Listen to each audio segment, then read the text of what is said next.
प्रसूति का विवाह किससे हुआ? प्रसूति का विवाह हुआ दक्ष प्रजापति से। और प्रसूति, दक्ष ने बहुत तपस्या की, और तपस्या करने के बाद देखिए, जो तपस्या करेगा कुछ ना कुछ पाएगा। रामचरितमानस में क्या है? जो तप करे कुमारी तुम्हारो, कुछ तो तप करो। ये भैया बहुत बड़ा तप है जो इस वक्त बैठकर कथा सुन रहे। 3-4 घंटे आप बिना जल के बैठे हो, निद्रा भी नहीं आ रही है, पति पत्नी साथ में बैठे लेकिन पति पत्नी बात नहीं कर रहे। अब इससे बड़ा भागवत कथा क्या प्रमाण देगी कि परिवर्तन किसे कहते? बोलो जय श्री राम, जोरदार ताली बजा लो। यही प्रमाण है कि प्रेम से सुन तो रहे। 4 घंटे की तपस्या, तपस्या का फल जरूर मिलता है। तो दक्ष प्रजापति और प्रसूति ने बहुत तपस्या की। तब आदि शक्ति ने कहा कि हे दक्ष, मैं तेरी पुत्री के रूप में आऊंगी, लेकिन जिस दिन तूने मेरा अपमान कर दिया उस दिन मैं चली जाऊंगी तुझे छोड़। ये स्मरण रखना। तो वही आदि शक्ति, पराशक्ति, जगत जननी, भवानी मैया, छिन्न मस्तिका, काली, बगलामुखी, भैरवी, तारा, सती का रूप लेकर के प्रसूति के घर में प्रकट हुई। और जब शंकर भगवान से विवाह की बात आई थी, चूंकि शक्ति शिव की है, तो दक्ष प्रजापति रोष में रहता था, क्योंकि उसको ये लगता था कि शिव में कुछ भी नहीं है, शिव में कुछ नहीं है। और जब सती इनको प्राप्त हो गई तो सती को बचाकर, जानते हैं दक्ष की ये जो सती है ये शक्ति है, ये वर्ण शिव का ही करेगी। शिव और शक्ति तो दोनों एक है, दोनों को अलग नहीं किया जा सकता। तो लंबी लंबी ऊंची ऊंची दीवारें खड़ी करा दी थी दक्ष प्रजापति ने उत्तर दिशा की ओर। ये दीवारें खड़ी हो जाएंगी तो सती कभी उत्तर की ओर नहीं देखेगी। रुद्राक्ष के पेड़ नहीं, कोई भी शिवलिंग बनाने वाला मूर्तिकार नहीं, सबको भगा दिया था। और सबने कैलाश में जाकर के शरणागति महादेव की ग्रहण की थी। तब भगवान शंकर ने उनके प्राणों की रक्षा वैद्यनाथ बनकर की थी। एक भी बेल के पेड़ नहीं, रुद्राक्ष के पेड़ नहीं, शिव मूर्ति बनाने वाले नहीं, शिवलिंग बनाने वाले नहीं। और सती एक प्रिंसेस के रूप में, एक नॉर्मल जैसे बिटिया होती घर में, ऐसे सती का लालन पालन पोषण हो रहा है।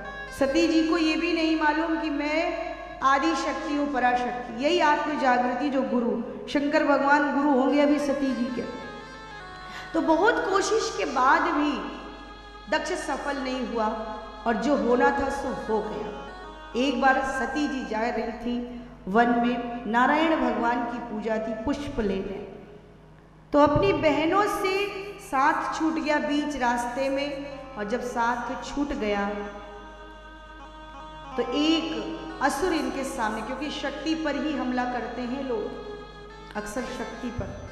शूर्पणखा आई तो सीता जी पर, अक्सर शक्ति पर आक्रमण करते हैं, इस शक्ति को चुराना चाहते हैं। शिव की शक्ति सती, असुर बीच में आया, और जैसे बीच में आया तो आज शंकर भगवान प्रकट हो गए, रक्षा की। देखा इन्होंने कि ये जटा वटा वाले कौन है, लेकिन ध्यान नहीं दिया सती ने। भागती गई, एक कुटिया नजर आई, उस कुटिया में गई। उस कुटिया में कौन बैठा था? दधीचि। कहा बाबा रक्षा करो, असुर मेरे पीछे पड़ा है। तभी वो असुर उस कुटिया में प्रवेश करता है।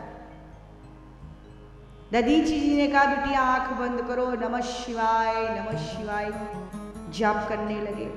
और जैसे ही दधीचि ने नमः शिवाय, शंकर भगवान डमरू त्रिशूल लेकर प्रकट हुए। जैसे ही डमरू त्रिशूल लेकर प्रकट हुए, एक कन्या पीछे आ जाओ। सती जी को स्पर्श हो गया। सती समझ गई कि ये शिव हैं। एक रुद्राक्ष हाथ में आ गया, और यही शिव और शक्ति के मिलन का केंद्र बिंदु। सती की लगन शिव से लग गई।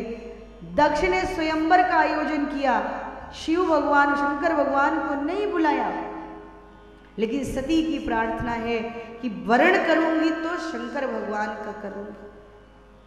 एक मूर्ति बनवाई इसने दक्ष ने कि दरवाजे पे द्वारपाल बनाकर बिठाल देंगे शंकर भगवान को, और एक घड़ा हाथ में दे दिया कि आते जाते लोग सोचेंगे जल पिलाने के लिए बैठे। सती जी हार लेकर चली स्वयंवर की ओर।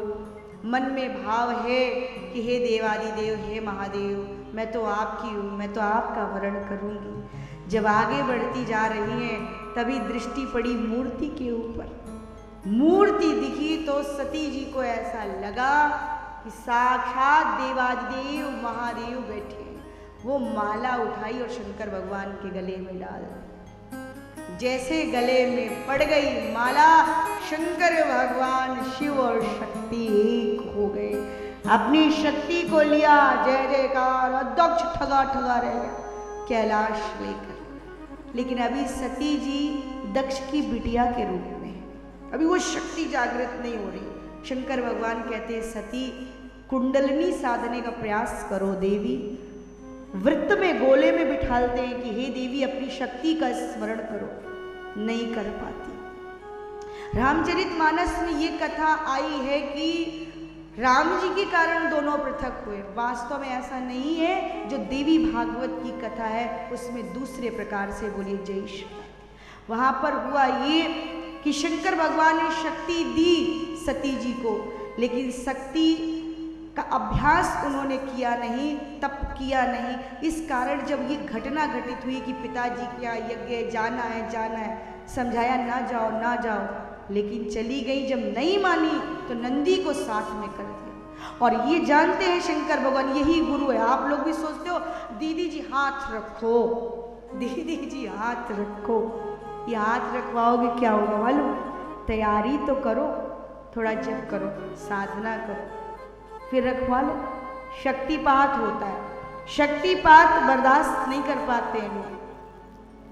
लोग कहते हैं ना आज कुंडलिनी जागरण करने के कोर्सेज, अरे कुंडलिनी जिसकी जग गई ना प्यारे, वो तो परम हो गया, वो मिल जाता है। बोलो जय श्री राधे।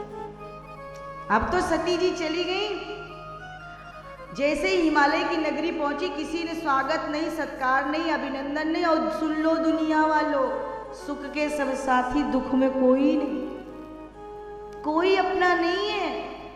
जो बहनें दीदी दीदी कहती थी, जीजा जी एक रसगुल्ला और खा लो, आज जीजा हो गए कपाली। कुछ घर वर बना के ऐसे खुले में गुजारा हो रहा है। सब कमेंट में झोला लेकर खड़ी है। कोई बहन आज दीदी दीदी नहीं कर रही, कोनों कोनों में हंसी मजाक। लेकिन सादर भले ही मिली एक माता और भगिनी मिली बहुत मुस्काता। तब प्रसूति कहती, बिटिया बड़ी दुबली हो गई मेरी लाडो, कुछ खाती पीती नहीं है। कहा मैया मैं तो यज्ञ की सुन के चली आई। कहाँ हो रहा है यज्ञ का? वो देखो कनकल में तुम्हारे पिता यज्ञ कर रहे हैं, बिटिया जाओ चली जाओ।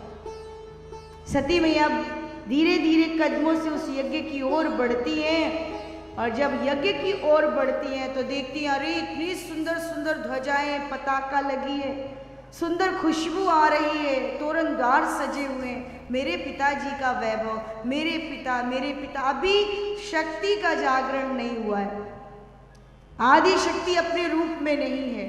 और शंकर भगवान घबराए कैलाश में बैठे। चली जा रही है उस ओर जिधर ये यज्ञ मंडप, तो कतहु न दीख शंभु कर भागा। और दक्ष बैठा है यज्ञ वेदिका पर। उसने कहा सती आ गई, और ये आई है तो वो कपाली भी आया होगा, ऐसे अहंकार में। और जैसे इसने सती को इग्नोर किया तो आज आदि शक्ति का रूप, बोलो जय श्री राधे, कि यही वचन लिया था कि जिस दिन तुम मेरा अपमान कर दोगे उस दिन मैं तुम्हें छोड़कर चली जाऊंगी। आज दक्ष इतना अहंकारी कि सती को देखा तो सही, ये आई है तो वो भी आया होगा। बढ़ी आगे, पिताजी मुंह मोड़ लिया। और तभी सती जी ने नेत्र घुमाया चारों ओर। उस सभा में कहीं भी शंकर भगवान का स्थान नहीं था। ललकार कर सभा को बोली, सुनो सभासल सकल मुनिंदा, कहीं सुनी जिन शंकर निंदा, सो तुरत लाभ सब काहू। और पिताजी भली भांति पछताब पिता को। ए दक्ष, तू सोचता है तेरे अपवित्र शुक्र से मेरा जन्म हुआ, तू मुझे प्रकट करेगा? देख आज मां को स्मरण हो गया कि मैं शक्ति हूं। देखते देखते मैया ने अष्टभुजा का स्वरूप धारण किया। शंख, चक्र, गदा, पद्म, तलवार। देखते देखते मैया एकदम अट्ठास करती हुई आकाश में स्थित हुई। ऐ दक्ष, तेरे अपवित्र शुक्र से मेरा जन्म नहीं। मैं हूं उद्भव इस संहार कारिणी, क्लेश हारिणी। तू मुझे जन्म देगा। और देखते देखते मां का वो स्वरूप और दाहिने चरण के अंगूठे से अग्नि का प्रज्वलन। अस कही योगी अगिन तनु जारा, भयउ सकल मक हाहाकारा, भयउ सकल मक हाहाकारा। अस कही योगी अगिन तनु जारा। जैसे ही वो फ्लेम उत्पन्न हुई, मां ने अपने शरीर को भस्म किया। ये सारी लीला शंकर भगवान कैलाश से तुरंत ही एक बाल तोड़ा, वीरभद्र का निर्माण किया। कहा वीरभद्र और भद्रकाली दोनों जाओ, दक्ष प्रजापति जहां पर यज्ञ कर रहा है कनखल पहुंचो और जो उचित सजा एक अहंकारी को देनी चाहिए वो दे देना। वीरभद्र और भद्रकाली को क्रोध आ गया। जैसे भद्रकाली ने अपना खड्ग निकाला वीरभद्र के साथ, तो दक्ष के सीने पे लगाते हुए भद्रकाली बोली, सुन दुष्ट, जब जब किसी बहन बेटी का समाज में तिरस्कार किया जाएगा, जब जब उसे सताया जाएगा, परेशान किया जाएगा, तब तब ये भद्रकाली प्रकट होकर उसका शीश काटेगी। और देखते देखते वीरभद्र और भद्रकाली ने क्यों न शीश काटा दक्ष प्रजापति का। और जैसे ही शीश कटा, हाहाकार, भृगु आकर के लेट गए हवन वेदिका पे, रक्षमाम रक्षमाम रक्षमाम। अब तो शंकर भगवान का आगमन। जैसे शंकर भगवान आए और महादेव ने अपने प्रिया का वो शरीर देखा, कह दिया जाओ बकरे का शीश ले आओ, लगा दो। मैं करता था ना दक्ष, लेकिन प्रिया को देख करके अश्रु नहीं संभाल। ओ सती, देखकर शंकर भगवान आश्चर्यचकित, अपने होश में नहीं है, उठा करके कंधे पर धारण किया और तांडव का प्रारंभ। सारी सृष्टि में हलचल। शंकर भगवान शक्ति को लेकर तांडव कर रहे हैं। सब अनुनय विनय करते हैं, हे देवादिदेव, हे महादेव, शांत